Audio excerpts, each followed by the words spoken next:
1, 2, 3, 4.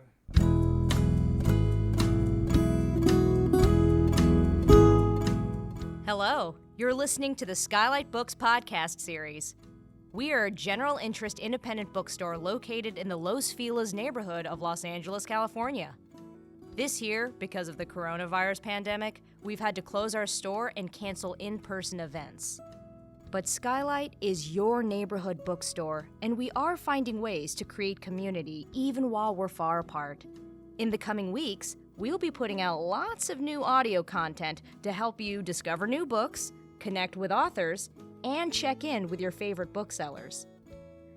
To learn more about how you can help keep SKYLIT alive, please visit our website at skylitbooks.com or check out our social media accounts on Twitter and Instagram. You can subscribe to the podcast on Podbean, iTunes, and Spotify. Thank you for listening and enjoy.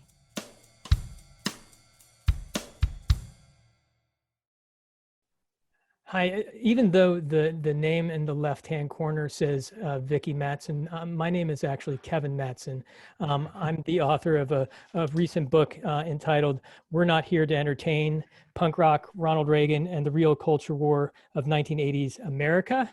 And I'm proud to be accompanied by Michael Foley. Mike, do you want to say anything about your own background or anything along those lines? Sure. My background is similar to yours. I'm a punk rock historian too, of sorts. I wrote a 33 1/3 book on Dead Kennedy's first record, and I'm working or supposedly working on a bigger book about San Francisco punk politics, which will be coming your way, I'm gonna hold your feet. Soon. I'm gonna hold your feet to the fire, man. That Okay. baby's got to come out. It will. Cool. So I guess to follow format, I'm supposed to do a little bit of reading from the book, I guess, to give you a little flavor of the book. And so I will give a very brief reading that's predominantly just the starting sections of the book. And then we're going to turn this into a conversation in which we can address things like, what's it mean to research punk? What's that look like? What are the challenges? What are the benefits and things like that? So again, this is from the book, We're Not Here to Entertain. And I'm just going to read from the opening preface here.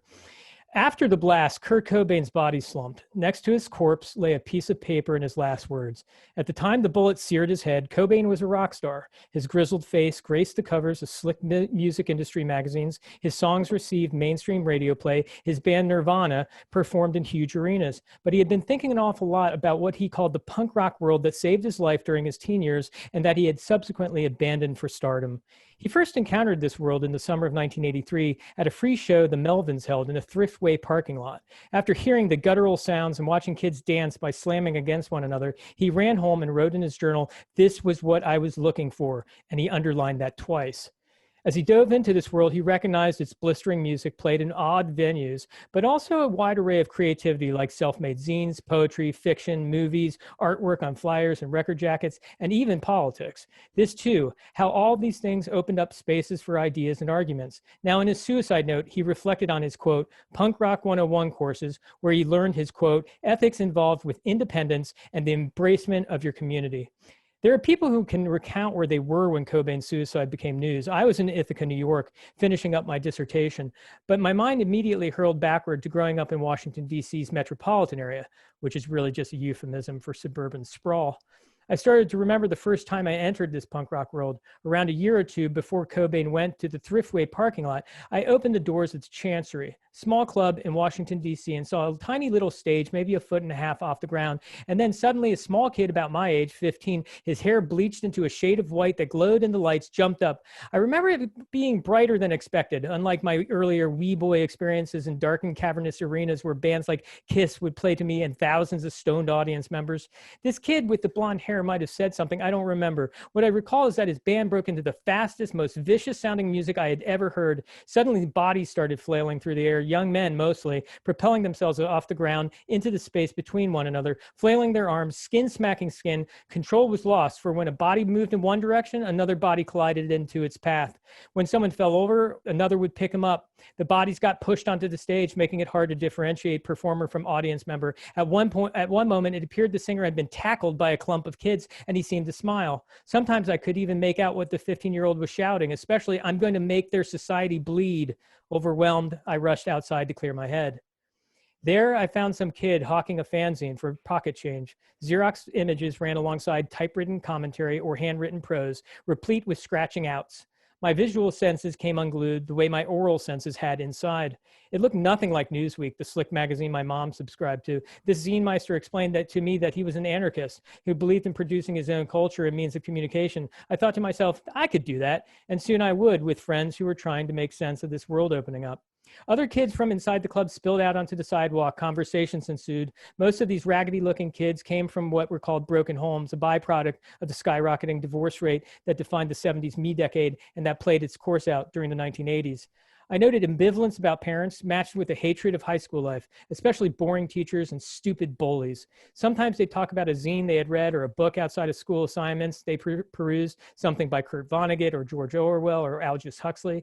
They'd talk about how the stoners and beer guzzlers at their school were so bombed out that they became automatons. One kid bragged about how he had spray painted "too stupid for drugs" close to where the stoners hung out at his school. All of them came off as, well, pretty smart, but also funny. Not dour or overly serious. They dissed the trendy new wave and new romanticist music that entertainment corporations pushed. Instead of listening to that, they'd go into their basements to rehearse for shows at places like the Chancery, or maybe share their music on a cassette tape, or maybe even press their own record. Pretty soon I had my own band that did this. Our first show was held in the basement of a suburban house. It felt like we were creating our own culture. And I think I'll leave it at that, because that is where the memory then shifts into, hopefully, idealistically, some history. So there we have it. Mike, do you have anything to say about the? About your introduction that you just read, or about anything? Yeah, I mean, as you know, I've read your book a couple of times, and I'm thrilled, that we've reached a point where we're having even Zoom casts about it.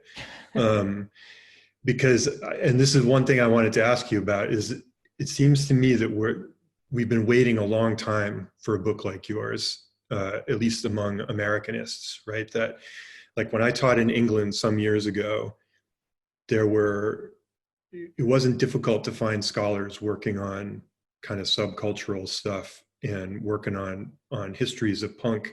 And within the academy in the UK, there was a kind of legitimacy to studying punk. But I wonder if you see a difference between, like, why is it that we haven't had as many studies on American punk as we've had on British punk? Like, you probably know that Matthew Worley book, No Future, right? Like, he worked on that for quite a while, but I think he got a huge fellowship, Leverhulme Fellowship or something like that, that I felt like at the time when I heard about that would be really hard to pull off in the United States. It'd be really hard to get, like, the National Endowment for the Humanities to give you, a few $100,000 to work on American punk. Is that your feeling too? Yeah, I mean, I think that things have been changing. I think one of the things, I always say that the origin point for me to write the book was when I was in graduate school back in 1990. I went up to my advisor, Christopher Lash, and I said, I think I'd like to write a dissertation about how punk rock is the social criticism, major social criticism of the 1980s. And he turned to me and he said, I don't think that's a good idea. And I think his warning was multifaceted. Right. But of course, the best reason for me not to have written the book back then was I didn't have enough distance. And, right. I think distance provides us with the capacity to get a better handle on our judgments, or it should, I guess I should say. So I think that sometimes it's just a matter of time passing before we can really get a better assessment of the overall, features of punk.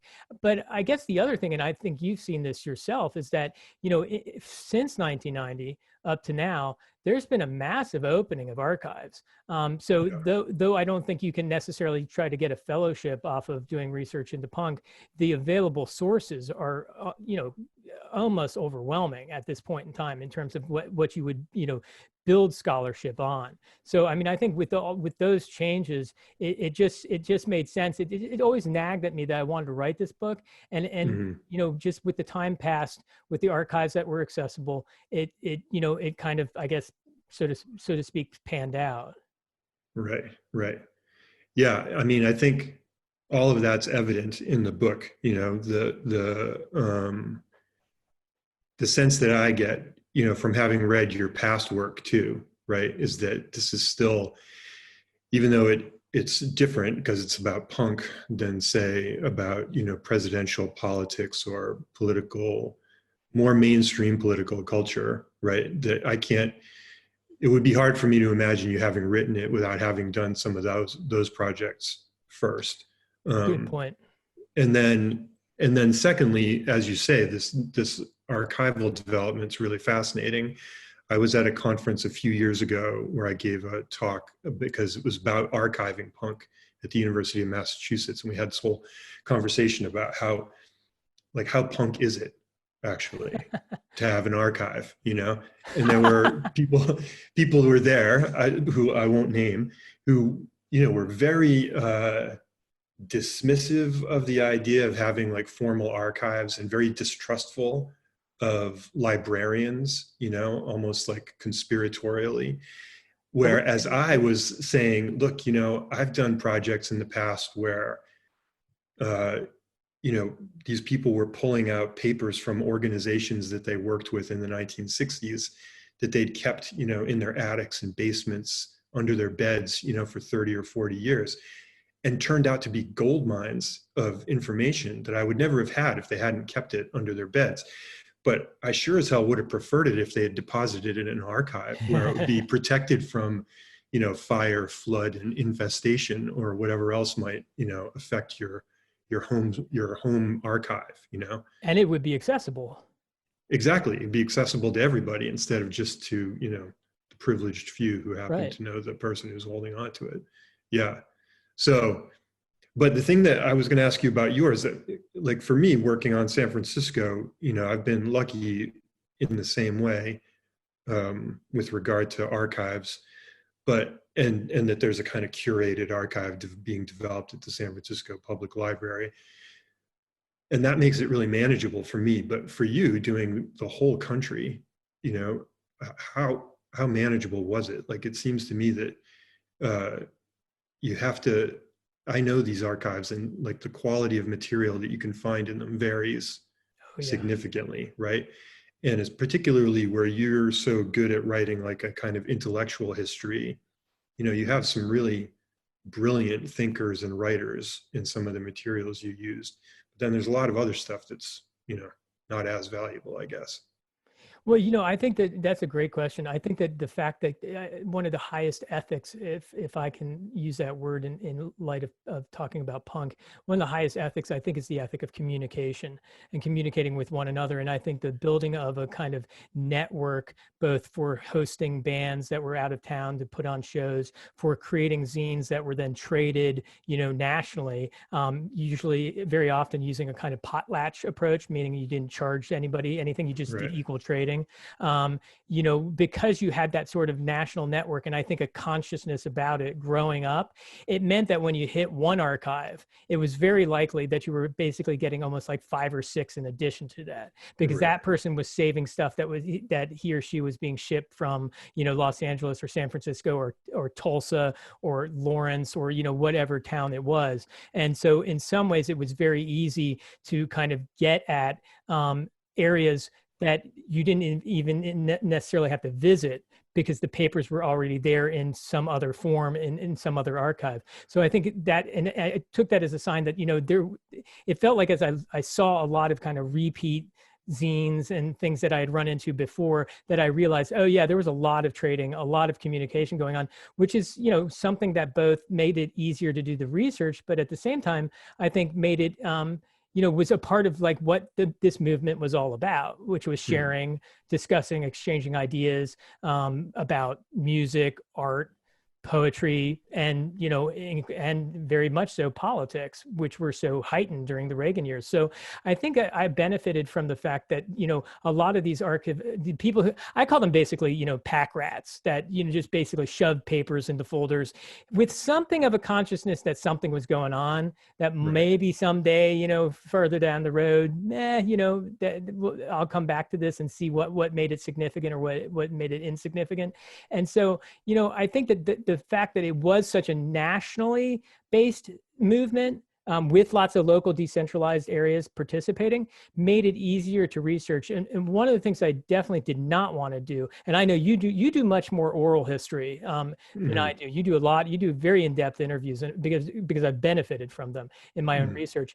But one of the things I swore to was that I would keep the interviews to a minimum, because I think what's happened in a lot of punk history, and I think of like books like Please Kill Me, is it's totally reliant upon people reporting back on what they experienced, 30 years ago, often through an incredible drug haze. So, the likelihood that they're getting it right just seems to be so wrong to me. And so I always made it a rule that I would use a zine or a flyer or an artwork at the time that it was released, rather than go to the artist and say, what did you mean when you drew out this picture that showed X, Y, and Z? And I think that like made it both. I mean, I think that made it, I hope it made it more accurate, less based upon, people trying to dig through their memory. And by the way, my own memory is awful. I'm not condemning other people for misremembering. I can't remember these things. I did the research and I'd be like, oh my God, I didn't know that happened before this happened. And so I think it in some ways I benefited from the fact that these collectors and pack rats, whatever you want to call them, kind of were somewhat aware that something was going on nationally that they couldn't even necessarily see with their own eyes, but that because communication was so central to the movement, it made it, I think, easy to find documents I was actually surprised how much I did find. But you're absolutely right too. The quality of that was from the very, very sophisticated, interesting, to the very, very kind of, adolescent angst of, freaking out about Ronald Reagan blowing up the world type of stuff, which is, legit, but not necessarily as interesting. Right. I know, that's really interesting. I think, like as you were talking about the way that you were finding these materials all over the country, it's weirdly reminiscent of like those studies of the history of the book in early America, kind of like the distribution of knowledge. Somebody ought to do that, actually, ought to try to map out kind of these distribution chains in American punk, because from Vale in San Francisco and doing Search and Destroy, that he managed to get that zine, which they didn't, I forget the number of copies they printed each time, but it wasn't an enormous number, got it as far as London. So where you could pick it up at Rough Trade Records in London, and people were following what was happening, not only in San Francisco and California, but around the world. And that's pretty impressive, given the way the technology of information distribution functioned at the time. They're doing a lot of this just by hand, truly. Yeah. And I mean, the equivalent for my period of time, and in some ways, some people would say that, Search and Destroy kind of transforms into a bunch of different publications, but the one that's probably got the longest lasting effect is Maximum Rock and Roll, who were doing the most to document all these independent scenes that were out there. And it was still done. It was a magazine done truly collectively, in the house of Tim Johannen's, in Oakland. So, I mean, yeah, I think you could trace out a network. It would be fun to do that sort of, see where one thing went and, who was getting what and stuff like that. I think that would tell you about, I mean, my argument is that this was much more widespread than people think it was. Much more widespread than the 1960s counterculture in terms of, it was not a coastal, thing any longer as punk was originally, I think, but it was something that was, in the Midwest, in the Southwest, and even in the South. I mean, Florida had a ton of stuff going on, which is, kind of remarkable when you think about what that state, predominantly stands for up to today. Right. Yeah. So I completely agree with you, as you know, about how widespread it was and how important punk was and punk political culture. But one obvious question is, if that's the case, then why is it that, most of the major histories of the period after the 60s are dominated by the same kind of tired narrative about the rise of the right and the decline of liberalism? Like, why is it that we don't have more complexity in understanding, what happens after in the 1970s and beyond, beyond, electoral politics, because it seems like, with the latest, Age of Reagan books is what they all are, right? It is all kind of defining the last 35 years of the century as the Age of Reagan, which I can't believe we're still doing. But we are. But we are, yeah. I mean, as you've assembled in a hefty book, there's plenty of evidence to the contrary, at the grassroots level. Yeah, and why that hasn't really, rung through, I think in large part is because many historians are listening to those negative treatments of punk that were out there throughout the 1980s. So you had, Parents of Punkers by Serena Dank. You had these movies like Class of 1984 that showed punks as like not just juvenile delinquents but rapists. There's they rape the high school teacher's pregnant wife, in like a gang rape and stuff like that. All these sorts of things that we know a lot of punks were into. Or like in Chips, the motorcycle television series that was popular during the 1980s. The punks in it are just completely stupid and violent. And there's the ultimate one, which is Quincy, which was a TV show about a medical examiner who basically discovers that, there's a murder at a punk club, and he goes and he decides, he's proven that, punk rock music causes people to kill one another. And I think you take that sort of stuff, and I mean, and one of the things I like to do in the book is like to, show these kids who are like trying to like say, this is just so bogus, right? The treatment we're getting is just so off, and it makes no sense. But I think that carries out into, our contemporary world of research, because I think if you just take that at its face, it would seem that punk was just nothing but stupid, mindless violence, right? Which is a very typical, stereotype of punk even before the 1980s. It's just, nihilism, it's just violence, it's just kids who have like no sense of future, blah, blah, blah. And I think that we kind of unfortunately have kind of taken that stuff at its word and not like actually looked into it. And so one of the stories that I talk about is that, Phil Donahue had a bunch of shows where he would interview punk kids, and then he would line them up against like some of the most arch conservative, suburbanite people. And they, of course, what happened? They got into a fight, they started yelling at one another. And then this was used as a way to say, look at how nasty and uncouth these punk kids are.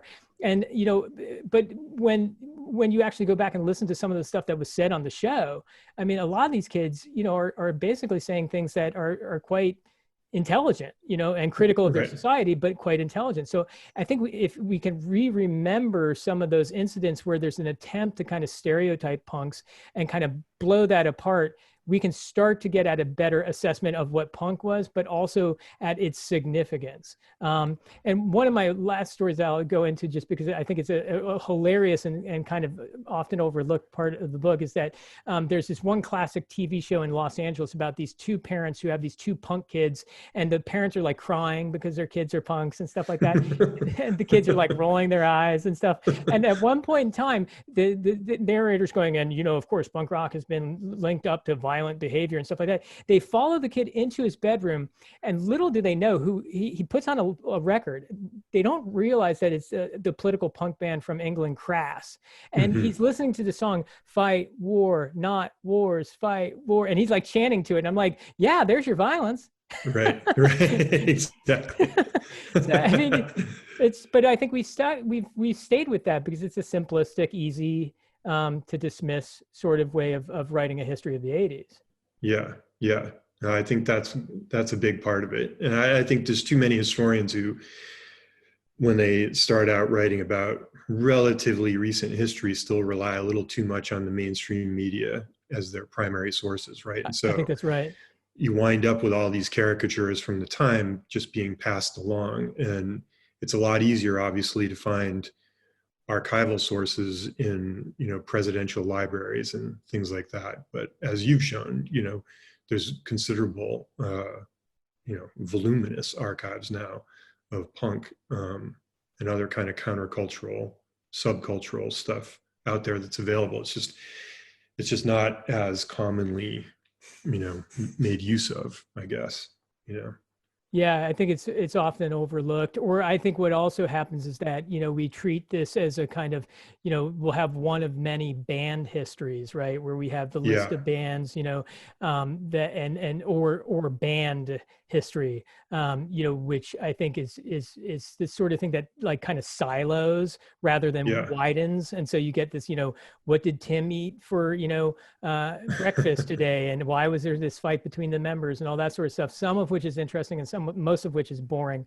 And, Right. it leads to this tendency to just kind of drill down rather than try to get a wider perspective on things. And I think in some ways as much as I'm not necessarily touting the American history profession, I think that, it's that sort of ability to give some, wider context, wider sense of things that's necessary to explain the significance of punk. Because as you pointed out, there's a fair amount of stuff out there, but most of it's pretty kind of, I guess, what I would call fan based, or, just kind of band history that I don't find to be terribly interesting. So I think that, my training as a historian, even though I'm not always sure that my training as a historian has been all that effective in terms of shaping who I am, but I think that it at least makes me want to look for a kind of wider context. Whereas I think that a lot of, music journalists, people like that, don't really do that all too terribly well. Right. No, exactly. I've had the same kind of experience. And I was a little bit criticized in the 33 and a third book for not going into more detail on, the day by day in the studio making of the album, which I appreciate is really interesting to some people, but it's just not that interesting to me. Like, it's much more interesting to me to talk about the political context that, created the circumstances in which this piece of art was made, by these people who are political actors in the end. They're not merely musicians, they're political thinkers and actors in their own right. And, and as you do in your book, it's important to treat them as such so that we don't have these narratives that are dominated entirely by, Ronald Reagan and Jerry Falwell and, the Parents Music Resource Council and, all those people from the 80s.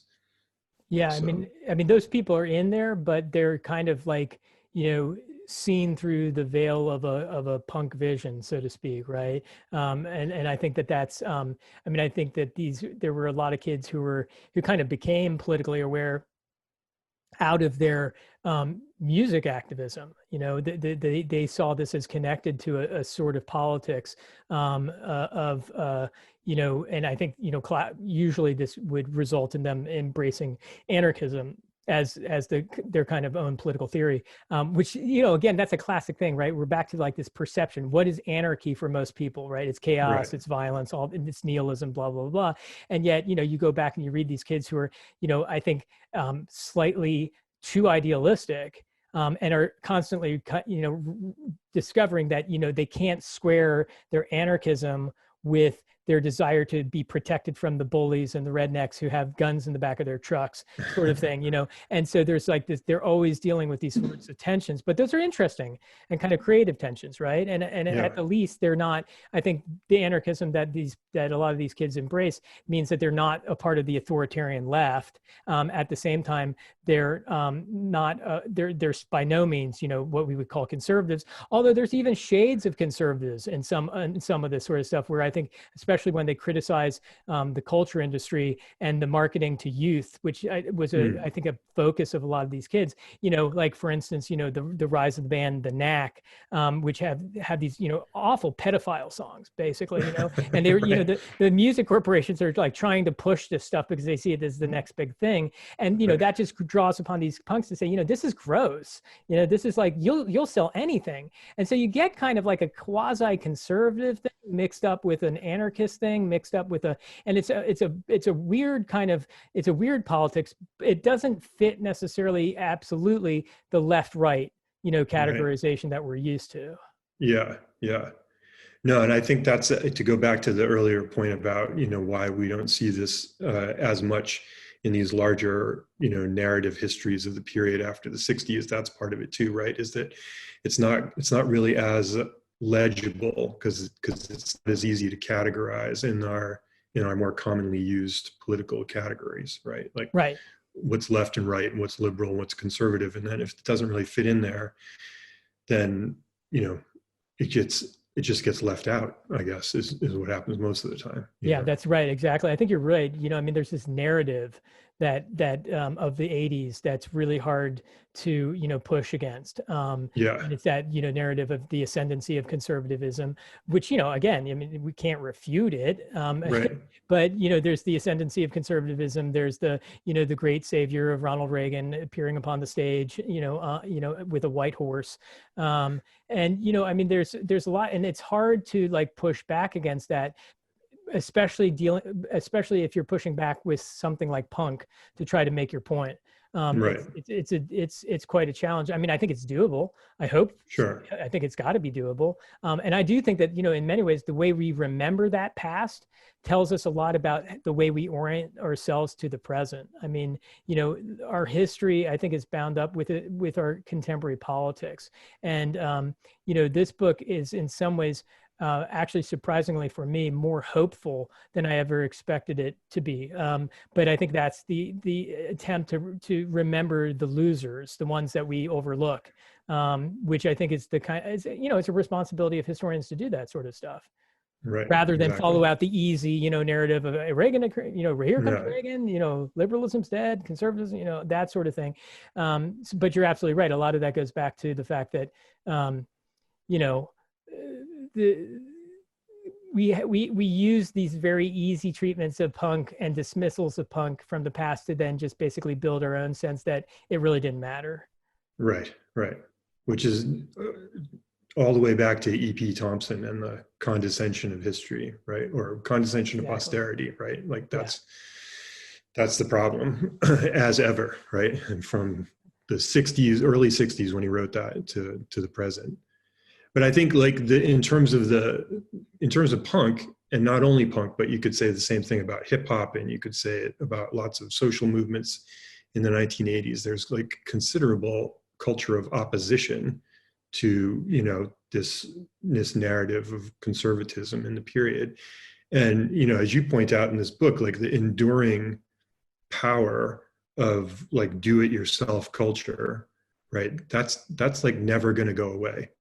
That's like a thing that has been fully absorbed into our kind of consciousness, as a way of living in opposition to the prevailing norms, and also kind of beyond categorization, I think. Yeah, a lot of people have been asking me, well, is there still any remnant of this alive today? And I remember thinking about that question, and I was out walking my dog, and there was a flyer up on a telephone pole, which was for a block gathering where people would bring their instruments out and play for one another and also practice social distancing and all these sorts of things. I was like, as much as those people doing the music probably don't think it, this is punk rock, right? Right. This is DIY. Right. This is like create your own stuff. This is like share with one another. That all those types of elements that punk had kind of tried to perfect, you could see in like a small little block party in a town where, neighbors just kind of came out and, made music and kind of, enjoyed one another's company, probably talked about things that, weren't being talked about before. So yeah, I think the spirit lives on, but I would also say, as I'm sure I would also say that there's a real specificity of the years from about which the book covers, about 1980 to 1985. It's one of the key things to keep in mind is that the music industry is in just a complete tailspin, especially from 79 to 83, and then you get Michael Jackson who saves the music industry. But like that opening, the fact that the reason that I think that punk was seen as something of a threat was the fact that punk had picked up on the fact that the music industry was just completely going nowhere, and kind of like saw themselves creating a culture that was a part of a anti-corporate culture, and that window gets closed, and so you see a lot of kind of closing of windows. The most obvious one would be the re-election of Ronald Reagan, because a lot of these kids worked on trying to get him out of the White House. But then also you start seeing the rise in 1985 of this thing called alternative alternative rock or Right. indie music, which especially you can tie into bands like Husker Du, who are signing with the major corporate labels by 1985. So, I mean, I think that there's like, I mean, as much as I don't think you could ever say that the spirit of DIY died, I think that you can safely say that something about that spirit was transformed during this period of time. And I think it's become more difficult for people to find ways to, create a counterculture that can really remain counter. Right. It's Right. more and more difficult. We have many more choices. We don't have the corporate crap stuff down our throat as much as we did during the 1980s. But on the other hand, there was an opportunity, I think, that probably in some ways passed. Yeah. Yeah. And I hate Yeah. giving that news, but it's like, No, I know, but I feel similarly. I mean, I've got one adult child and, one's approaching adolescence. And I think about it all the time because just the technological changes that have happened in their lifetimes that have created so many more diversions and distractions. And it's a lot harder, I'm sure punks didn't think about it in these terms at the time because why would you? But, they didn't have, you just barely had cable television, for crying out loud. right. And there were lots of places in the country where you still had only 3 channels of television. That's right. And so, the kind of impetus to create your own culture was, even greater, I think. Well, I think that happens, especially when you get up to the story of Nirvana breaking through, right? Which is, Right. Kurt Cobain was asked when they broke, what do you think about what's going on around you? And he said, I really hope that like some kids like listen to us and realize that we come out of this punk rock world, and go out and like find the records by the bands that, were really truly independently produced or what have you. And my retort to that is, why would you bother doing that? It's being handed to you on a corporate platter, right? I mean, Right. that once you've broken it big, or, when punk breaks or whatever you want to call it, it means that it becomes easier and easier and easier for the corporations to kind of, grab from the bottom and then remarket that stuff. And it becomes more and more difficult to say that you can actually sustain some sort of true counterculture. Right. So Right.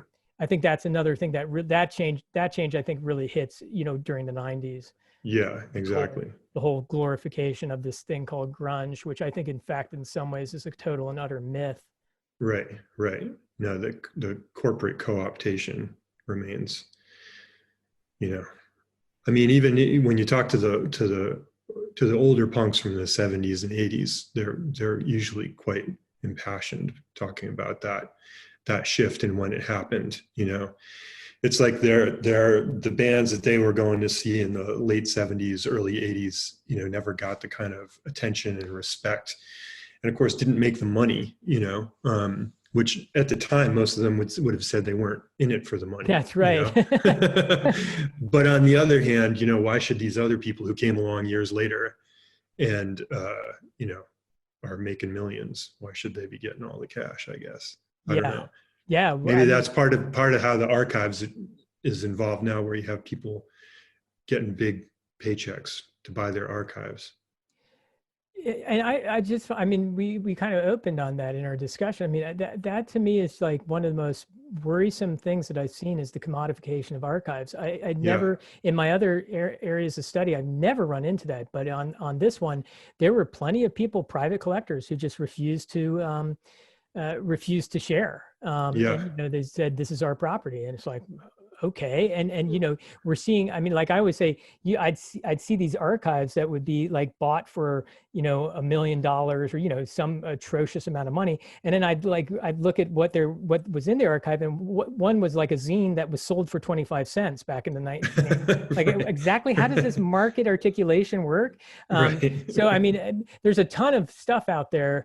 I applaud, as you do, anybody who does the right thing, which is to put their archives into a public, or even if it's a private university, one that provides access to researchers, because I think there's an awful lot of stuff that probably you and I missed that's out there that would be really a benefit to have, made available to people.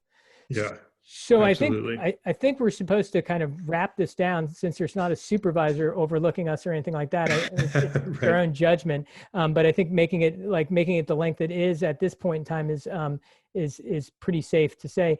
Did you want to say anything in closing?